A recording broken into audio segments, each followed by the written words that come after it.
Hoje, o nosso tema aqui discutido vai ser quanto custa para você a falta de um paciente. Então, eu vou contar para vocês, né, qual o perfil desse paciente faltante, dicas para vocês evitarem o não comparecimento dos pacientes e também como calcular o prejuízo financeiro que a falta de um paciente pode causar nos seus que podem comprometer o nosso faturamento devido a essa falta, né? Um deles é quantidade de consultas que você atende no dia, qual o valor da sua consulta.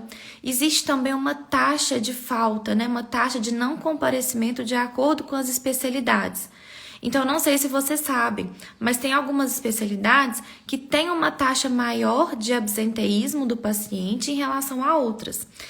Tem uma pesquisa de uma mestranda de medicina da cidade do Porto, em Portugal, que mostra muito bem essas taxas. Então, vamos supor, cardiologista, a taxa de faltas gera em torno de 10%, neurologista, 19%, reumatologista, 5%, saúde primária, né, postos de saúde ou alguma atenção à saúde básica, de 11% a 12%. Dermatologia, a taxa de faltas é 20%, gastro, 10%, e especialistas de um modo geral, 20%. Então, a taxa de faltas em especialistas é maior.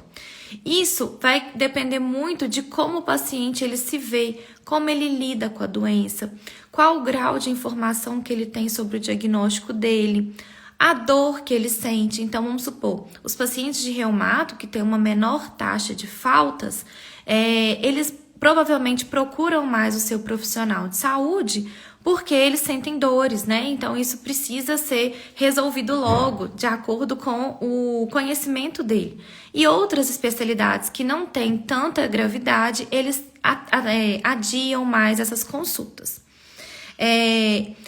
Outra coisa que a gente tem que levar em conta é que, quando o paciente falta, você está ali à disposição, ele está ocupando vaga de uma pessoa que deveria comparecer.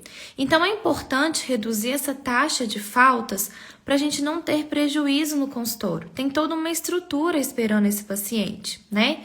Tem uma secretária à disposição, tem um médico que separou aquele horário para poder dar toda a atenção para aquele paciente, para examiná-lo. Tem as ligações que a secretária fez, que querendo ou não é um gasto. Tem o estacionamento que fica ali disponível. Então, é todo um contexto que, se for evitado, no fim do mês faz diferença. Então, existe uma fórmula para a gente poder calcular essas faltas e os prejuízos que elas podem acarretar para nós no consultório, que é quantidade de consultas que você atende por mês, vezes a porcentagem de não comparecimento de acordo com a sua especialidade, que foram as que eu falei anteriormente, versus o preço que você cobra por consulta. Se você multiplicar esses três fatores, você vai chegar ao valor que você poderia recuperar se esses pacientes tivessem comparecido.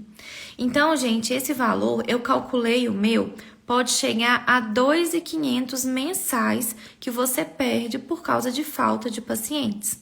Então, é muito importante, assim que o paciente sair da sua consulta, você frisar o horário que ele tem que retornar, a importância desse retorno, quais são os benefícios que ele vai ter se ele continuar aquele acompanhamento, o que ele deve fazer para facilitar o agendamento, o contato da secretária, que ele deixe os dados dele para que a gente possa lembrá-lo, seja através de um WhatsApp, de um SMS, de um e-mail. Também que a gente mande lembretes ao longo do dia para poder lembrá-lo, frisar qual é o endereço, como chega até sua clínica, para que não tenha falta por falta de informações, né? Então, é importante que isso tudo seja colocado em questão, para que o paciente ele deixe de faltar à sua consulta e, possivelmente, consequentemente, ele ter atrasos no tratamento e também no resultado.